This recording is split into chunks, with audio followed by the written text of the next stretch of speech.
sebenarnya dari dasar kita selalu mendukung ketahanan pangan, guys. Jadi kebetulan memang di Jogja ini kita salah satu bidang usaha yang sering didatangi dinas karena kita dianggap mendukung ketahanan pangan. Seperti itu. Walaupun prinsipnya masih di Jogja saja. Kita menggunakan lahan kas desa. Nah, lahan kas desa ini di Jogja itu bisa diperuntukkan untuk program-program atau usaha-usaha yang mendukung ketahanan pangan. Mimpi besar Amar Farm itu membuat integrated farming system, di mana di sana ada peternakan, kemudian juga ada pertanian, dan juga ada pengolahan limbahnya. Dan konsep kita itu kita membuat zero waste, jadi tidak ada limbah yang terbuang.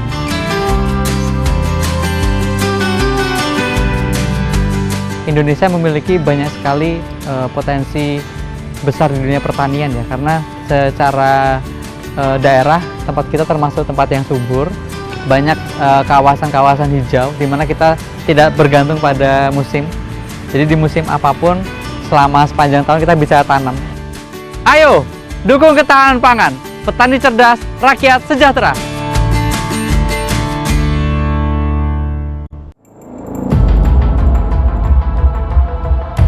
Setiap 60 detik, ada perempuan dan anak yang mengalami kekerasan. Jika dibiarkan, akan merusak masa depan mereka. Laporkan jika terjadi di sekitar Anda. Negara menjamin melalui Undang-Undang Penghapusan Kekerasan dalam Rumah Tangga dan Undang-Undang Perlindungan Anak. Akhiri kekerasan terhadap perempuan dan anak.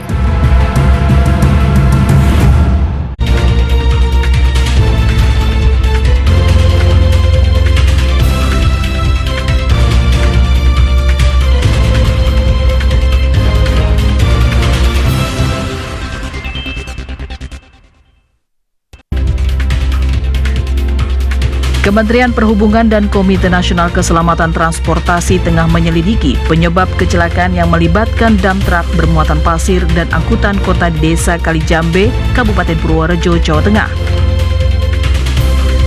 Kementerian Agama kembali mengingatkan seluruh jemaah haji Indonesia untuk mematuhi ketentuan barang bawaan dalam penerbangan.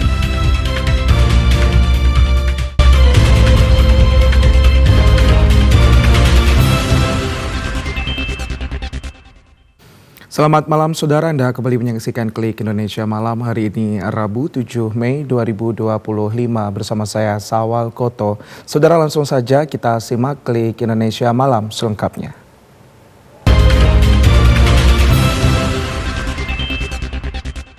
Kita awali informasi utama, Saudara. Kementerian Perhubungan dan Komite Nasional Keselamatan Transportasi tengah menyelidiki penyebab kecelakaan yang melibatkan dam truk bermuatan pasir dan angkutan kota di Desa Kalijambe, Kecamatan Bener, Kabupaten Purworejo, Jawa Tengah. Kementerian Perhubungan dan Komite Nasional Keselamatan Transportasi tengah menyelidiki penyebab kecelakaan yang melibatkan dam truk bermuatan pasir dan angkutan kota di Desa Kalijambe, Kecamatan Bener, Kabupaten Purworejo, Jawa Tengah. Kementerian Perhubungan menyatakan dam truk bermuatan pasir yang menabrak mobil angkutan umum di Jalan Turunan Magelang Purworejo, Kabupaten Purworejo, Jawa Tengah tidak terdaftar dalam sistem perizinan. Kementerian Perhubungan turut prihatin dan berduka cita atas kecelakaan yang melibatkan truk bermuatan pasir dengan angkot yang berisi rombongan guru serta menabrak sebuah rumah di Desa Kalijambe, Kecamatan Bener, Kabupaten Purworejo. Saat ini Direktorat Jenderal Perhubungan Darat Kemenhub tengah berkoordinasi dengan pihak kepolisian, Dinas Perhubungan setempat dan Komite Nasional Keselamatan Transportasi untuk mendalami penyebab kecelakaan tersebut. Kemenhub mengimbau kepada seluruh pemilik perusahaan angkutan barang untuk wajib mengoperasikan kendaraan bermotor yang memenuhi persyaratan teknis, kelaikan jalan dan persyaratan administrasi sesuai perizinannya, serta melarang operasional truk over dimension overloading.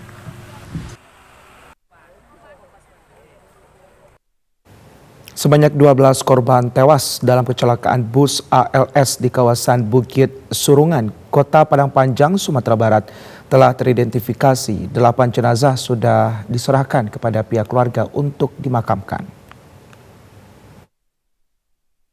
Kepolisian daerah Provinsi Sumatera Barat berhasil mengidentifikasi 12 orang korban meninggal dunia dalam peristiwa kecelakaan maut yang terjadi di Terminal Busur Kota Padang Panjang, Sumatera Barat. Dari 12 korban jiwa, 1 bayi dan 1 anak-anak. Kasubdit Dokpol Bidang Kedokteran dan Kesehatan Polda Sumbar, Dr. Eka Purnamasari mengatakan petugas tidak menemukan kesulitan untuk mengetahui identitas korban karena kondisi masih dapat dikenali termasuk melalui kartu identitas maupun benda bawaan. Saat ini 8 jenazah sudah diserahkan kepada pihak keluarga untuk dimakamkan, sementara 4 jenazah lainnya dibawa ke Rumah Sakit Bayangkara Polda Sumbar untuk menunggu diserahkan kepada keluarga masing-masing. Sementara itu, Humas PT ALS Alwi Matondang mengatakan pihak PT ALS akan bertanggung jawab terkait musibah kecelakaan bus ALS tersebut. Saat ini telah berkoordinasi dengan Jasara Harja terkait dengan biaya yang ditimbulkan baik santunan dan kerugian para korban akibat musibah kecelakaan tunggal bus ALS tersebut. PT ALS turut berdukacita yang sedalam-dalamnya atas musibah yang terjadi. PT Jasara Harja pada Rabu siang telah menuntaskan pembayaran santunan kepada ahli waris 12 korban meninggal dunia dalam kecelakaan bus ALS di Kota Tanah Datar, Provinsi Sumatera Barat. Para ahli waris korban meninggal dunia menerima santunan senilai 50 juta rupiah sesuai Undang-Undang Nomor 33 Tahun 1964 tentang dana pertanggungan wajib kecelakaan penumpang umum. Penyerahan santunan dilakukan oleh 5 kantor cabang Jasara Harja di daerah asal para korban kecelakaan. Beralih ke informasi lainnya, Saudara, Ketua Komisi Pemberantasan Korupsi Setio Budianto menegaskan pejabat badan usaha milik negara tetap merupakan penyelenggara negara dan wajib menyerahkan laporan harta kekayaan penyelenggara negara maupun penerima gratifikasi. Ketua Komisi Pemberantasan Korupsi Setio Budianto menjelaskan pejabat badan usaha milik negara tetap merupakan penyelenggara negara dan wajib menyerahkan laporan harta kekayaan penyelenggara negara maupun penerimaan gratifikasi. Ia menjelaskan bahwa Komisi Pemberantasan Korupsi berpedoman pada Undang-Undang Nomor 28 Tahun 1999 karena merupakan hukum administrasi khusus yang bertujuan mengurangi KKN. Selain itu, ia juga menjelaskan bahwa ketentuan pasal 9G Undang-Undang BUMN dapat dimaknai status penyelenggara negara tidak akan hilang ketika seseorang menjadi pengurus BUMN. Dengan demikian, KPK berkesimpulan bahwa anggota direksi, Dewan Komisaris, Dewan Pengawas BUMN tetap merupakan penyelenggara negara sesuai Undang-Undang Nomor 28 Tahun 1999. Sementara itu, Ketua KPK Setio Budianto menegaskan lembaganya tetap berwenang menangani tindak pidana korupsi di badan usaha milik negara. Sejumlah pasal yang tertera di UU BUMN terbaru, yakni Undang-Undang Nomor 1 Tahun 2025, diyakini tidak akan membatasi gerak KPK. Setio menyampaikan wewenang KPK tetap utuh untuk menindak korupsi di BUMN meskipun sudah ada UU Nomor 1 Tahun 2025. KPK tetap berwenang menyelidiki, menyidik, dan menuntut korupsi yang dilakukan oleh pengurus BUMN. Saudara, Panitia Penyelenggara Ibadah Haji mengimbau jemaah haji Indonesia agar tidak ragu memanfaatkan layanan kesehatan yang telah disiapkan pemerintah di Madinah maupun Mekah, Arab Saudi. Ketua PPIH Arab Saudi yang juga Direktur Pelayanan Haji Luar Negeri Kementerian Agama, Muklis Muhammad Hanafi, mengungkapkan jemaah haji diminta segera melapor kepada petugas kloter atau langsung menuju klinik kesehatan haji Indonesia jika merasa ada keluhan kesehatan. Muklis Hanafi mengimbau jemaah haji Indonesia agar tidak ragu memanfaatkan layanan kesehatan yang telah disiapkan pemerintah. Muklis Hanafi memastikan fasilitas di KKHI cukup memadai, mulai dari ketersediaan obat-obatan, ruang UGD, observasi radiologi, hingga tenaga medis yang terkoordinasi dengan baik dengan tim kesehatan kloter. Ya, kepada jamaah tentu kita tekankan pertama unsur preventif, ya, pencegahan, supaya menjaga stamina kesehatan. Ketika ada keluhan, segera saja. Karena di kloter itu kan nanti ada ketua regu, ketua rombongan, kemudian ada tenaga kesehatan juga di kloter, ya.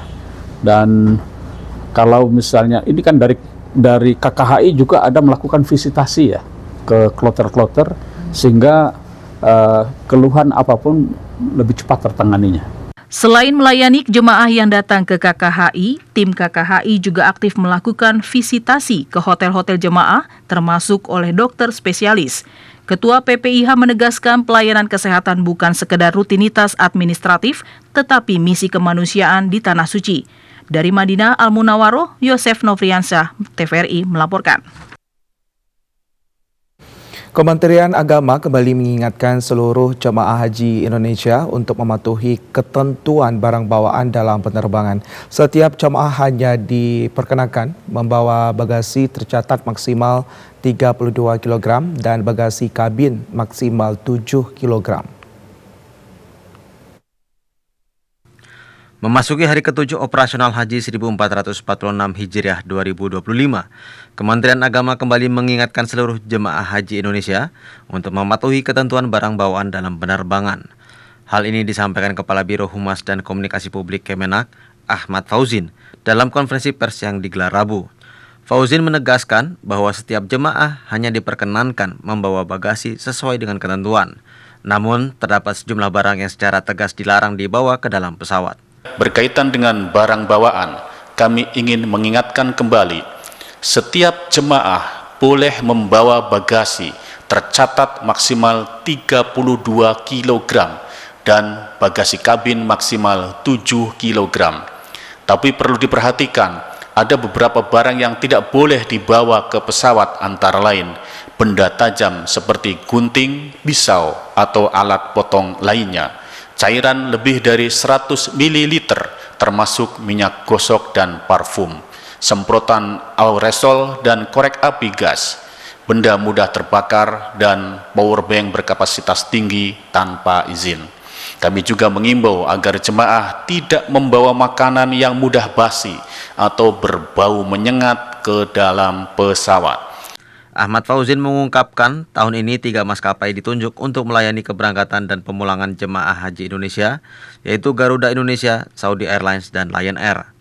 Garuda Indonesia akan mengangkut lebih dari 104.000 jemaah dan petugas dengan 13 pesawat dari embarkasi Aceh, Medan, Solo, Balikpapan, Makassar, Lombok, dan sebagian Jakarta Pondok Gede.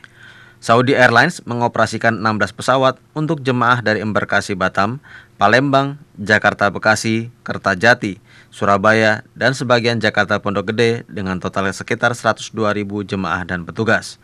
Sementara itu Lion Air melayani keberangkatan dari Padang dan Banjarmasin dengan 6 armada, membawa sekitar 11.700 jemaah dan petugas. Saudara, dukungan terhadap pengesahan Undang-Undang Perampasan Aset kembali menguat. Ketua Umum Solidaritas Merah Putih Sylvester Matutina mendorong seluruh elemen bangsa, khususnya para purnawirawan TNI, untuk mendukung langkah pemerintah dalam memberantas korupsi dan membangun bangsa. Ketua Umum Solidaritas Merah Putih, Sylvester Matutina, menyerukan dukungan penuh terhadap pemerintah Presiden Prabowo Subianto dalam upaya pemberantasan korupsi. Salah satu fokusnya adalah mendorong pengesahan Undang-Undang Perampasan Aset. Sylvester menilai undang-undang ini sangat krusial dalam menindak kasus-kasus korupsi besar yang selama ini belum tuntas. Ia juga meminta agar para purnawirawan tidak terjebak dalam kepentingan politik pasca Pilpres, melainkan menjadi bagian dari solusi nasional. Ya, ini sangat menarik. Kita butuhkan bapak-bapak purnawirawan TNI itu untuk mengawal bersama kita, rame-rame mengawal ini, ya, mendukung agar Undang-Undang Perampasan Aset dan uang kartal segera disahkan.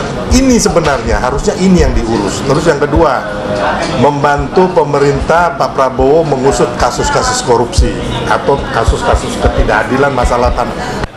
Ketua Umum Solidaritas Merah Putih Sylvester Matutina menegaskan bahwa saat ini bukan waktu untuk saling menyalahkan, melainkan saatnya seluruh elemen bangsa bergandengan tangan untuk mendorong pembangunan dan memperkuat penegakan hukum.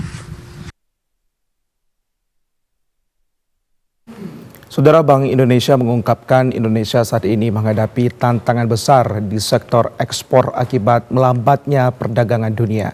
Gelombang pemutusan hubungan kerja atau PHK yang semakin marak di sejumlah sektor, khususnya industri media dan tekstil, menimbulkan kekhawatiran baru terhadap stabilitas ekonomi nasional. Kepala Departemen Pengelolaan Moneter dan Aset Sekuritas Bank Indonesia DPMABI Erwin Gunawan Hutapea mengatakan PHK dalam skala luas dapat menurunkan daya beli masyarakat yang pada akhirnya berdampak pada konsumsi dan pertumbuhan ekonomi. Erwin menjelaskan Indonesia saat ini menghadapi tantangan besar di sektor ekspor akibat melambatnya perdagangan dunia dan penerapan tarif oleh negara-negara mitra dagang. Dalam situasi ini, ekspor tidak lagi semudah dulu. Erwin menilai meskipun PHK dan perlambatan konsumsi tidak secara langsung memengaruhi nilai tukar rupiah, persepsi investor terhadap prospek ekonomi Indonesia bisa terdampak. Dan pastinya daya beli akan terpengaruh. Ketika daya beli terpengaruh kan konsumsi turun, ya konsumsi domestik sebagai salah satu motor pendorong pertumbuhan di tengah ekspor yang tidak seperti dulu lagi, ya tentu akan berpengaruh kepada pertumbuhan ekonomi. Ya mungkin dia nggak direct hubungannya ke nilai tukar ya, tapi mungkin dari bagaimana kemudian orang akan melihat pertumbuhan ekonomi kita. Kepala DPMABI Erwin menegaskan meski pelaku usaha tengah berupaya melakukan diversifikasi pasar ekspor, hal tersebut membutuhkan waktu dan tidak bisa dilakukan secara instan. Banyak sektor yang masih bergantung pada pasar-pasar tradisional yang saat ini justru sedang lesu. Usai jeda pariwara berikut ini kami akan segera kembali. Tetaplah bersama kami di Klik Indonesia Malam.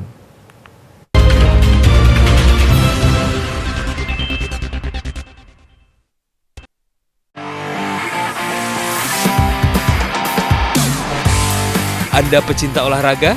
Perbaharui informasi Anda seputar dunia olahraga dengan menyaksikan Monitor Olahraga. Saksikan Monitor Olahraga setiap hari pukul 00 waktu Indonesia Barat di TVRI Nasional dan TVRI Sport.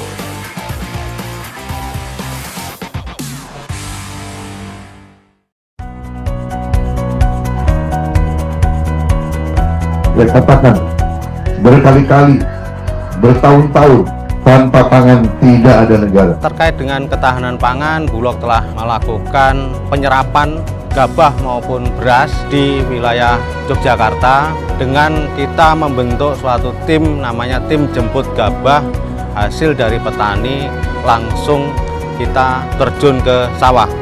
Tentunya petani dapat menikmati harga yang bagus, lebih bagus daripada ketika petani itu menjual ke pedagang atau pengepul. Pertama-tama saya ucapkan terima kasih kepada Pak Presiden Pak Prabowo yang sudah mencanangkan program ketahanan pangan dengan harga Rp6.500 khususnya gabah kering panen, dan kami sangat senang sekali dengan harga yang ditetapkan oleh pemerintah. Dan kami ingin program ini tidak berhenti pada musim ini. Program ini semoga sampai 5-10 tahun ke depan sangat didambakan oleh petani. Ini betul-betul program yang membantu petani. Terima kasih kepada Bapak Presiden Prabowo yang telah membeli harga gabah petani di harga Rp6.500 per kilogram. Ayo dukung ketahanan pangan. Petani cerdas, rakyat sejahtera.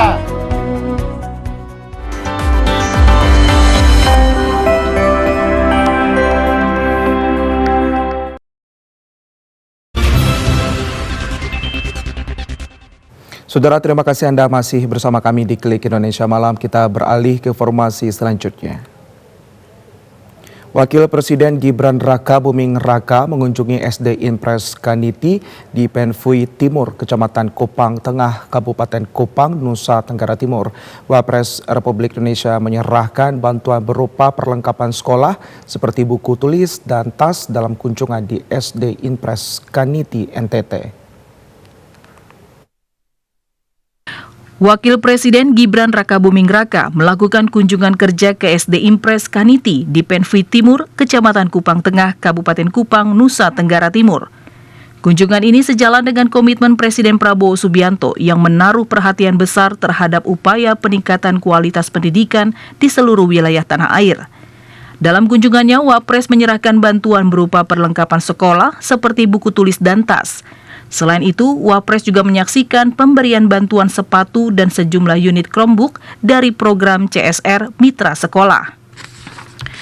PLT Kepala Sekolah SD Impres Kaniti, Yuliana Nenabu menjelaskan bantuan yang diberikan sudah tepat dan dibutuhkan oleh guru dan siswa di sekolah tersebut. PLT Kepala Sekolah SD Impres mengucapkan terima kasih kepada pemerintah atas bantuan yang telah diberikan. Yang sebenarnya sumbangan itu adalah kebutuhan kami selama ini, tetapi kami belum berkesempatan. Dan apa yang kami impikan selama ini terjawablah sudah, di mana kemarin kami sudah menerima bantuan yang Bapak berikan bagi kami. Kami sampaikan terima kasih kepada Bapak Presiden dan Bapak Wakil Presiden. Wapres Gibran mengatakan kunjungannya ke NTT difokuskan pada 2 sektor strategis, yakni pendidikan dan pertanian. Selain itu, Wapres Gibran Raka Buming Raka mengunjungi para petani di Desa Baumata Utara, Kecamatan Taibenu, Kabupaten Kupang, Nusa Tenggara Timur. Kunjungan ini menjadi momentum penting dalam mendorong percepatan hilirisasi sektor pertanian sebagai fondasi utama mewujudkan swasembada pangan. Wapres menyampaikan bahwa pemerintah saat ini terus mendorong peningkatan produksi pangan nasional sehingga perlu menampung berbagai masukan langsung dari para petani untuk mengevaluasi kebijakan di sektor pertanian. Prosesi pemilihan paus baru untuk menggantikan Paus Fransiskus telah dimulai hari ini. Para kardinal telah berkumpul di Vatikan untuk melaksanakan konklav. Para kardinal Gereja Katolik Roma dari seluruh dunia telah menuju Kapel Sistina untuk memilih paus baru yang akan menjadi penentu arah moral bagi 1,4 miliar umat Katolik. Pemilihan yang sangat tertutup dimulai pada hari Rabu, 7 Mei 2025 dengan 133 kardinal memberikan suara untuk memilih pengganti Paus Fransiskus yang wafat pada April lalu. Selama proses yang dikenal sebagai konklav, para kardinal tidak akan memiliki kontak dengan dunia luar dan tidak diizinkan meninggalkan lokasi hingga keputusan tercapai. Uskup Agung Jakarta, Kardinal Ignatius Suharyo adalah salah satu kardinal yang mengikuti konklav kali ini. Konklav diadakan setelah 9 hari kebaktian untuk mengenang pemimpin terdahulu Paus Fransiskus yang tutup usia pada 21 April 2025. Konklav diformalkan pada 1274 oleh Paus Gregorius X dalam konstitusi Ubi Periculum yang menetapkan dalam pemilihan mendatang, para kardinal harus dikurung dalam pengasingan baik dari dalam maupun luar, sehingga mereka dapat berfokus pada tugas mereka memilih kepala gereja Katolik berikutnya tanpa campur tangan politik atau pribadi apapun. Hal itu dilakukan setelah konklav yang memilih Paus Gregorius X berlarut-larut hingga lebih dari 2 tahun. Namun sejak itu, konklav kepausan tetap memiliki durasi bervariasi. Beberapa konklav berakhir hanya dalam hitungan jam, sementara konklav lainnya masih bisa berlangsung selama bertahun-tahun. Saudara, Markas Besar TNI menggelar rapat koordinasi teknis Polisi Militer TNI untuk meningkatkan kualitas sumber daya manusia di lingkungan Polisi Militer dalam menghadapi era perkembangan teknologi. Kepala Staf Umum TNI, Letjen TNI Richard Tampu Bolon mengatakan di era perkembangan teknologi informasi saat ini, POM TNI tak lepas dari ancaman cybercrime, penyebaran hoaks, dan kejahatan berbasis media sosial. Prajurit POM TNI harus mampu beradaptasi dan bertindak sebagai garda terdepan dalam penegakan hukum berbasis teknologi. Rakornis POM TNI merupakan momentum strategis untuk menyelaraskan visi, misi, serta langkah-langkah operasional Polisi Militer di lingkungan TNI guna menghadapi tantangan tugas ke depan yang semakin kompleks dan dinamis. Polisi Militer TNI memiliki peran sentral dalam penegakan hukum, disiplin, dan tata tertib di lingkungan TNI. Kepala Staf Umum TNI meminta POM TNI menjadi ujung tombak dalam menjaga marwah dan profesionalisme prajurit di mata masyarakat. Sebagaimana kita ketahui, Polisi Militer TNI memiliki peran sentral dalam penegakan hukum, disiplin, dan tata tertib di lingkungan TNI. Selain itu, POM TNI juga menjadi ujung tombak dalam menjaga marwah dan profesionalisme prajurit di mata masyarakat. Kepala Staf Umum TNI, Letjen TNI Richard Tampu Bolon mengatakan, polisi militer secara internal harus menjadi contoh dalam sikap, perilaku, dan kedisiplinan baik dalam kedinasan maupun kehidupan bermasyarakat. Hutan mangrove di pesisir selatan daerah istimewa Yogyakarta, termasuk Pantai Baros Bantul, dinilai vital dan perlu dijaga baik sebagai upaya mitigasi bencana abrasi maupun konservasi alam. Keberadaan dan fungsi kawasan hutan mangrove vital, baik untuk menjaga ekosistem di dalamnya maupun sebagai upaya mitigasi bencana, seperti abrasi dan gelombang laut pasang. Kawasan ini perlu dijaga kelestariannya oleh seluruh lapisan masyarakat. Salah satunya aksi peduli konservasi hutan mangrove yang dilakukan CSR salah satu hotel di daerah istimewa Yogyakarta. Aksi ini diwujudkan dengan gerakan tanam mangrove dan bersih sampah di Pantai Baros, Sanden, Bantul. Upaya ini dilakukan karena hutan mangrove rentan terhadap penumpukan material sampah. Tanaman mangrove yang ditanam di sepanjang bibir Pantai Baros diharapkan mampu tumbuh dan menjadi penahan gelombang pasang di kawasan tersebut. Marilah kita bersama-sama untuk aktif peduli terhadap lingkungan, yang mana mangrove ini sangat berguna sekali ketika ada abrasi dari laut. Kita bisa dimanfaatkan sebagai penumpang pertama, yaitu dengan keamanan dari warga Jogja tentunya yang sangat terutama. Pantai Baros berada di muara Sungai Opak, berhadapan dengan pintu muara dan sering terjadi pasang air. Saat musim hujan dan sungai meluap, aliran sungai yang bermuara di sekitar Pantai Baros banyak membawa material sampah, mulai dari sampah kayu, sampah plastik, hingga berbagai jenis sampah rumah tangga lainnya. Upaya pengelola hutan mangrove meminimalisasi sampah, diantaranya pembersihan dan pemilahan. Paling besar itu adalah saat datang banjir atau gelombang tinggi, itu nanti akan ada penumpukan sampah di bawah mangrove atau di pinggiran Sungai Opak depan muara itu, dan itu akan merubah ekosistem sungai atau kanal yang ada di muara Opak itu. Jadi kita minimalisir pengambilan atau planning yang dalam bentuk RDF, PET, kaca, dan sebagainya.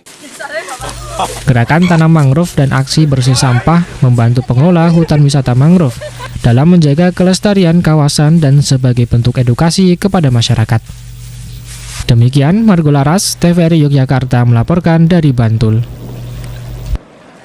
Asosiasi Wisata Air Awista Provinsi Sulawesi Utara menggelar kegiatan bertajuk Explore Pulau Likri untuk memperkenalkan kembali potensi wisata Pulau Likri yang terletak di Danau Tondano, Sulawesi Utara. Pulau Likri merupakan pulau yang ada di Danau Tondano, Kabupaten Minahasa. Masuk dalam wilayah Desa Tandengan, Kecamatan Eris, Kabupaten Minahasa, Pulau Likri merupakan pulau tanpa penghuni yang biasa dijadikan lokasi wisata oleh masyarakat sekitar.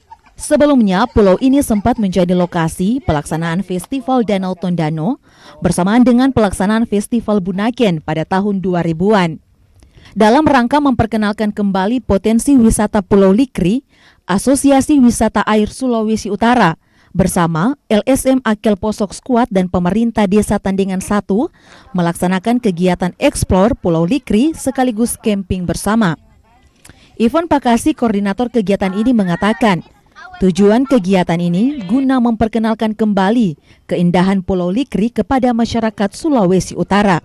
Tidak semua masyarakat Sulawesi Utara mengetahui bahwa di tengah-tengah Danau Tondano itu ada Pulau Likri. Pulau Likri yang bagi kami pegiat wisata air itu merupakan pulau yang sangat eksotik dan menjadi bagi kami itu adalah pulau yang sangat bagus untuk kita eksplor bersama, karena ke depan tempat ini sangat memungkinkan untuk menjadi destinasi wisata yang sangat bagus. Dalam kegiatan ini, Awista Sulut juga memperkenalkan sejumlah peralatan olahraga air kepada pengunjung serta masyarakat yang hadir. Kepala Dinas Pariwisata Sulawesi Utara, Devi Thanos, yang hadir pada event ini berharap Dengan adanya kegiatan ini, Pulau Likri bisa kembali dipadati pengunjung. Untuk menuju ke Pulau Likri, pengunjung bisa membayar jasa penyeberangan menggunakan perahu tradisional milik warga setempat dan menikmati keindahan alam Danau Tondano yang dikelilingi pegunungan yang hijau. Kelly Korengkeng, kontributor TVRI Sulut, melaporkan. Saudara, informasi tadi sekaligus mengakhiri perjumpaan kita di Klik Indonesia Malam. Saya Sawal Koto mewakili seluruh kerabat kerja yang bertugas pamit undur diri dari hadapan Anda. Terima kasih atas kebersamaannya. Selamat malam, selamat beristirahat, dan sampai jumpa.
Inter Milan memastikan 1 tiket ke babak final Liga Champions.